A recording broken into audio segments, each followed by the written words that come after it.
In this video, we're going to talk about the last biomolecule that is relevant in biological systems. We are going to focus on nucleic acids. There are two nucleic acids in biological systems. One is known as DNA, and the other one is known as RNA. We can see the components of DNA and RNA summarized in table 17.1. These two nucleic acids are polymers. And these polymers have different sugars. We can observe that in the case of DNA, they have the oxyribose sugars. In the case of RNA, it has a ribose sugar. Now, these sugars are actually connected to bases, and the bases specifically are going to be nitrogenous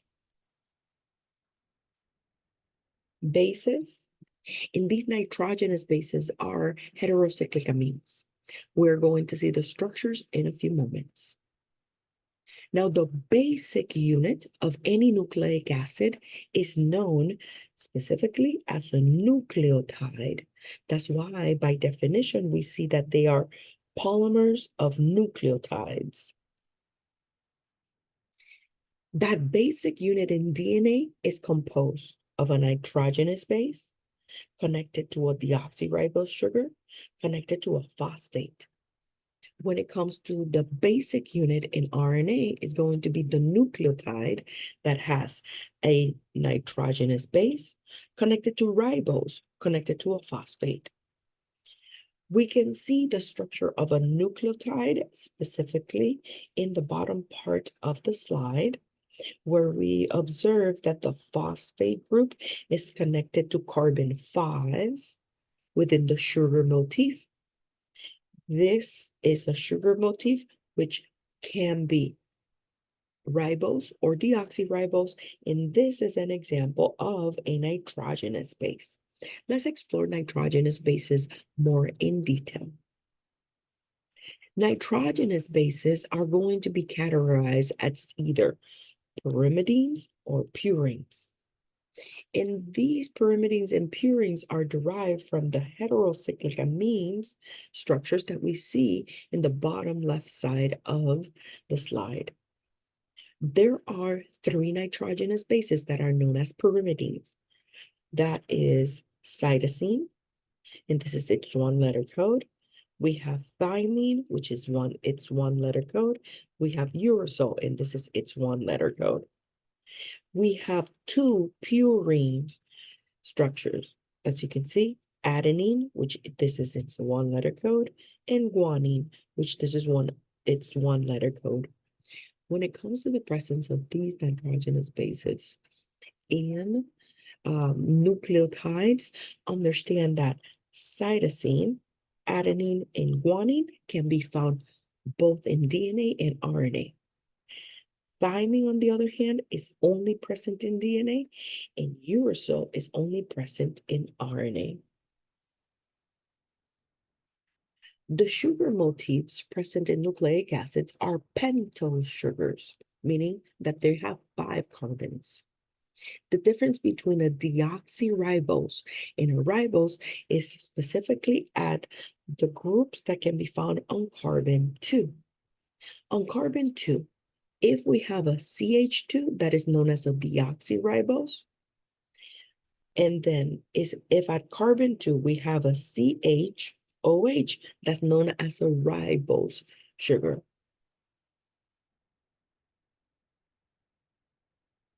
Let's now explore the primary structure of a nucleic acid, which is the sequence of the nitrogenous bases that are specifically in a strand.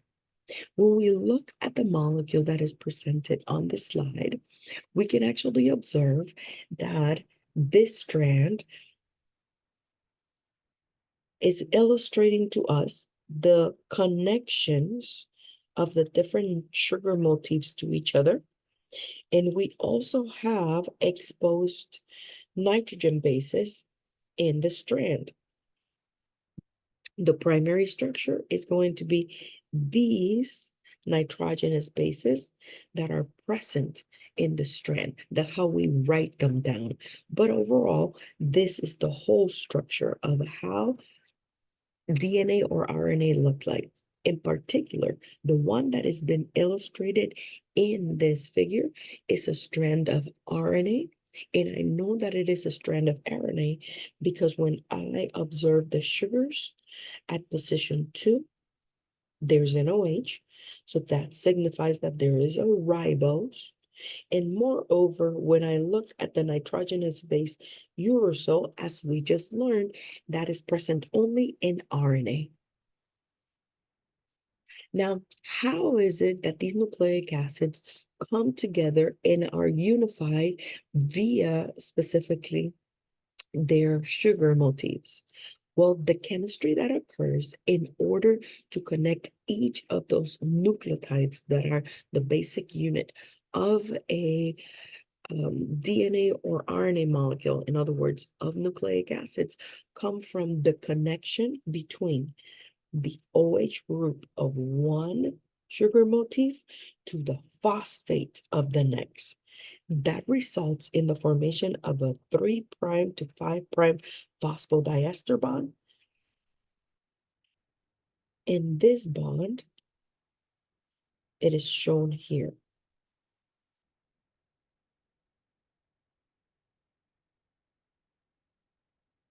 As I mentioned a few moments ago, when we're trying to draw the structure for that nucleic acid, we could do it by illustrating all the functional groups and the connection that happens. But because these molecules are large, one way in which we simplify the notation is by simply writing in the 5' to 3' direction just the letters of the nitrogen bases that are present in the molecule. So you can see that A is for the adenine, C is for the cytosine, G is for the guanine, and U is for the uracil. So by looking at this, I can already tell that this is an RNA molecule. It's another way to illustrate it. Now we are going to focus on the secondary structure, and we are going to first focus on DNA. DNA is a double helix structure. In a double helix structure, what we have is two strands wrapped around each other, and it is known that what is holding together those two strands are hydrogen bonding event between the nitrogen bases. The nitrogen bases that are being held together are going to be adenine and thymine, and guanine to cytosine. Now let's understand that DNA is anti-parallel. When we look at its structure, one strand is running in the 5' to 3' direction, and then the other one is anti-parallel because it's running in the opposite direction, 3' to 5'. As I just mentioned, the DNA is held together by hydrogen bonding events between the nitrogenous bases. And whenever we have these nitrogenous bases interacting with one another, they are known as complementary base pairs. Adenine is always found with thymine, and they have two hydrogen bonds holding them together. Guanine is always paired with cytosine, and we have 1, 2, 3 hydrogen bonds holding them together. The structure of DNA is, it was determined by Watson, Crick, and Franklin. All their contributions to science gave rise to the structure of DNA that we currently know. In 1953, Watson and Crick, which you can see them in the picture, they proposed a structure of DNA, and they did the work in order to explain that the two strands of DNA were winding around each other. They even did studies understanding that the sugar phosphate bonds, meaning the phosphodiester bond, were coming together and forming kind of like the railing of that winding staircase. If we think of the helix like a staircase, they also determined that the strand were going in opposite directions, one specifically in the 5' to 3' direction, and its complement was going 3' to 5'. But additionally to that, even though she was not awarded the Nobel Prize for these discoveries, Rosalind Franklin was the scientist that provided the images for them to finish their model. So whenever I talk about the structure of DNA, I refer to it as Watson, Crick, and Franklin.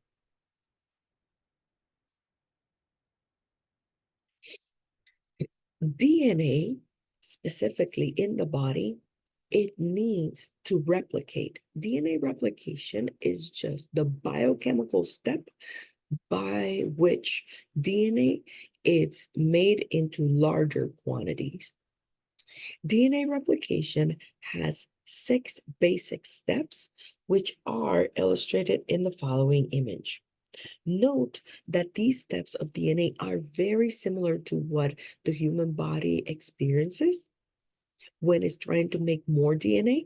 It's just that in bacterial systems are going to be more simplified, but it gives us at least an insight of how the same process occurs in our body. So when you're trying to make more DNA, AKA we're undergoing DNA replication, let's state that this is signified by the cell trying to divide. So whenever the cell has to divide, this process starts. The first step of the process is that these enzymes are going to unwind the 2 strands of DNA. Once they are unwound, then proteins are going to stabilize those separate strands.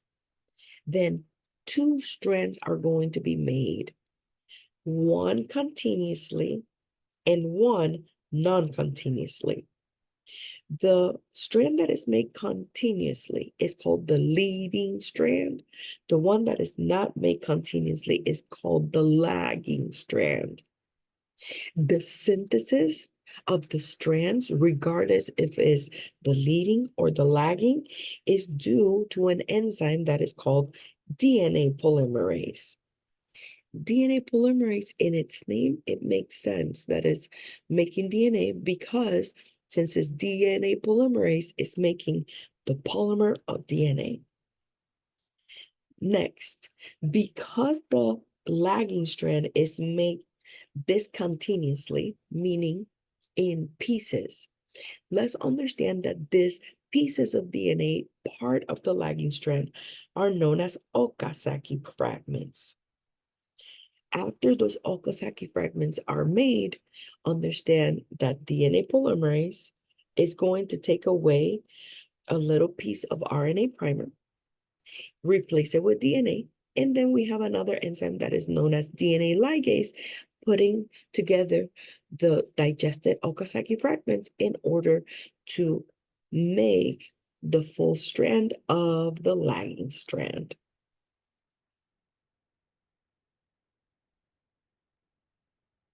Now, where does RNA come from? Well, let's establish that RNA is actually made from the nucleic acid DNA. The process by which RNA is made is called transcription.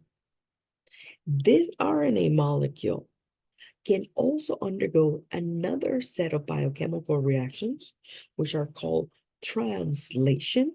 And then translation is what makes protein. This is known as the central dogma of genetic information because genetic information inside of the body is transmitted from DNA to RNA and RNA to protein.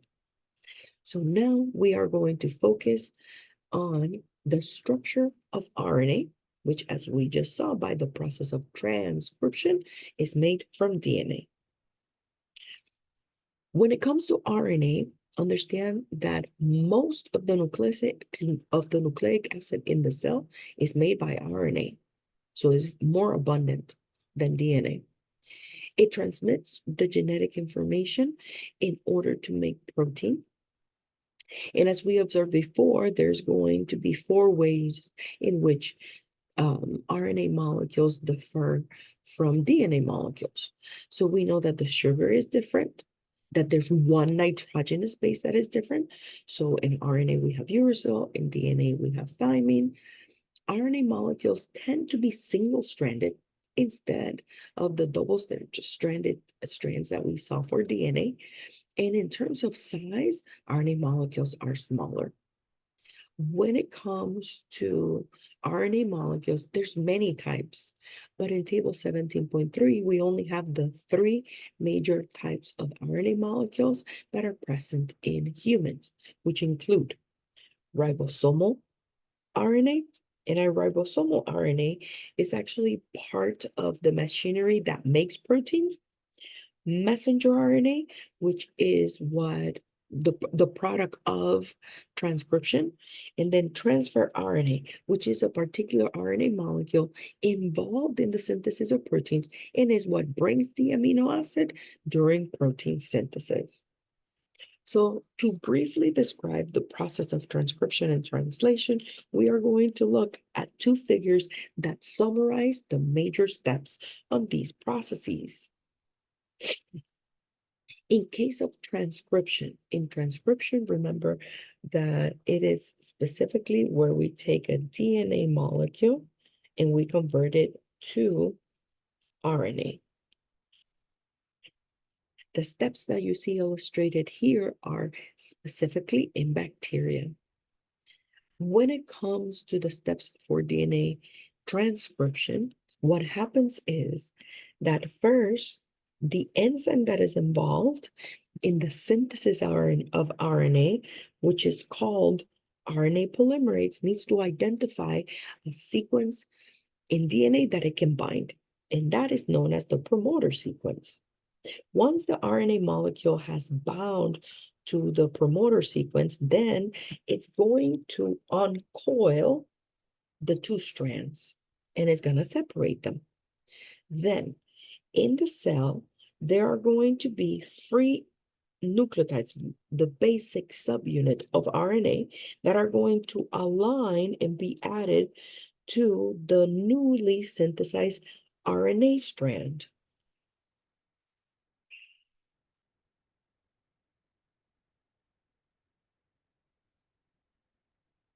Next, the RNA molecule is going to move down the DNA in order to elongate, in other words, synthesize the RNA molecule. Here we have a close-up of the process. And lastly, in the process of termination, what we observe is specifically how there are different ways in which the cell decides to stop the process of transcription. Here, what we have illustrated is the Rho protein, which is a protein system that binds to the newly synthesized RNA. And basically, it tells the RNA once it reaches that it must stop transcription. In the process of translation, it's a little bit different, because in the process of translation, we have many components. We have the tRNA that is bringing the amino acid. We have the ribosome, which is the machinery making the proteins. And then we have the mRNA, which is what is going to guide us to know how to make the protein. Overall, the process of translation can be summarized in 3 separate stages. First is initiation, and during initiation, all the components are going to come together. And the first amino acid that gets incorporated is what we know as the start codon, and the start codon happens to be methionine. MET is the 3-letter code for methionine. During the elongation process, what happens is that amino acids are brought to the mRNA by the tRNA, one by one, and the peptide grows. At this point, the arrow that we see illustrated here is the amidation reaction that happens every time an amino acid is linked to the growing peptide in order to make a protein. Lastly, we have a termination process, which is reached when then the ribosome reaches what is known as a stop codon. What the cell has is what is called the release factor. This is not a tRNA. It's a different type of molecule. So this is not bringing an amino acid. This is just telling the machinery to fall apart and release the completed polypeptide. Now, how do we know that the sequence of amino acids that we have present lead to a particular amino acid? Well, that brings us to understanding the genetic code. The way that specifically an mRNA molecule is read by the ribosome and the tRNA knows which amino acid to bring is because within the mRNA, there are codons, which is read, or the machinery reads 3 different nitrogenous bases, and they each encode for an amino acid. As you can see here, if you have the codons in the mRNA, UUU, in translation, the tRNA knows to bring the amino acid, phenylalanine. When it comes to the codons in the amino acids, understand that overall, these codons are given in the following table. This table is actually provided to you in exams. You don't have to copy it down. To summarize the process of transcription and translation, one of the things that students must know how to do is, if they are given a strand of DNA, they need to be able to write the complementary strand, the RNA sequence, and the protein sequence. Let's do the following example. If this is my DNA sequence, the complementary strand is going to be the base pairs that form the second strand that will be complementary to this. Complementary base pairs for a second strand of DNA go as follows.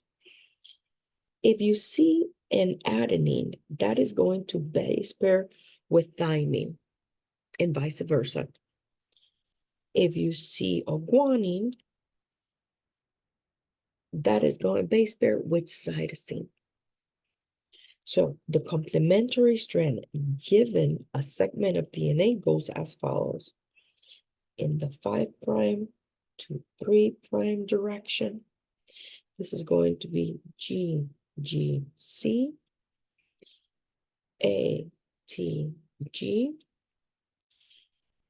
AGC, GGA, TAA, and then TTT. And that is the complementary strand. Now, how do I determine the RNA sequence for a given segment of DNA? What I have to do is also do the complementary strand. It's just that for RNA, every time you see an A, you're going to pair it with U. Every time you see a T, you're going to complement it with an A. And every time you see a G, it's going to complement with a C, and vice versa. So the RNA that comes from this segment of DNA is as follows. This is going to be GGC, AUG, AGC, GGA, UAA,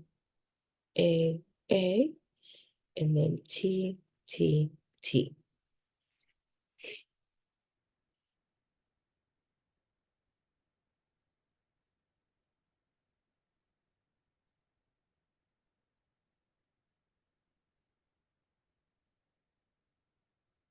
Let me fix this because at the end, it's not supposed to be TTT. It has to be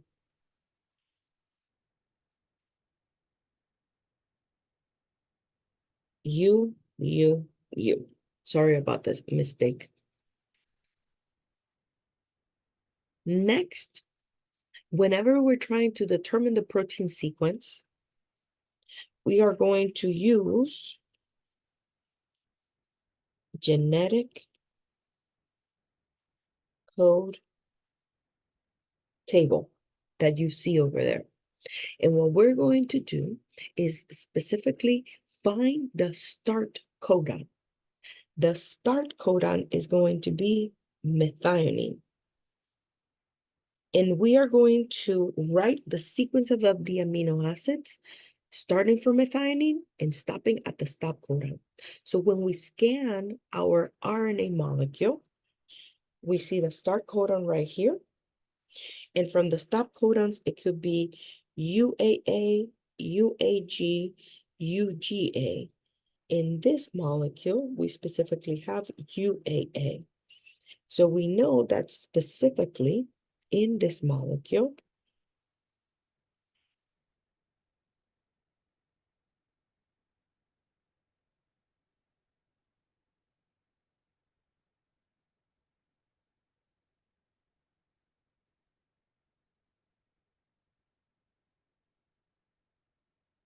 this is going to be my sequence of amino acids that encodes actual amino acids.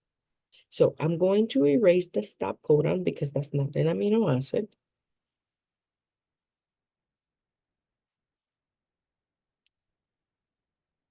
And when it comes to this, I see that AUG is methionine. So that is my first amino acid.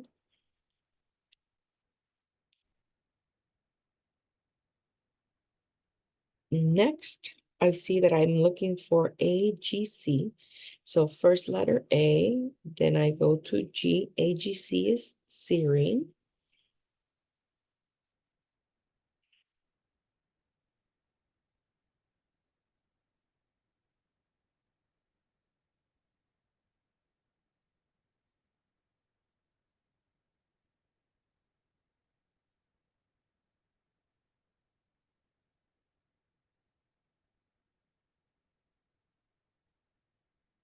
Next, I have GGA. So when I scan through this table, I go G, the second G is here, so GGA is glycine.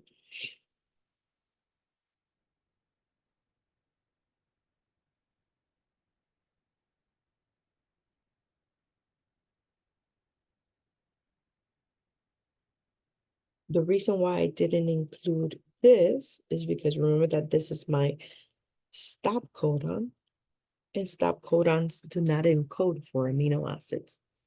And that's how you determine complementary strand, RNA sequence, and protein sequence for specifically a given segment of DNA. The last topic that we're going to talk about is genetic mutations. Genetic mutations can happen throughout transcription or translation. What a genetic mutation is going to be either deletion, addition, or exchange of the nucleotides that we have in a particular segment of DNA. Now, when it comes to the two major classes of mutations, they are categorized as substitution or point mutations and frame shift mutation.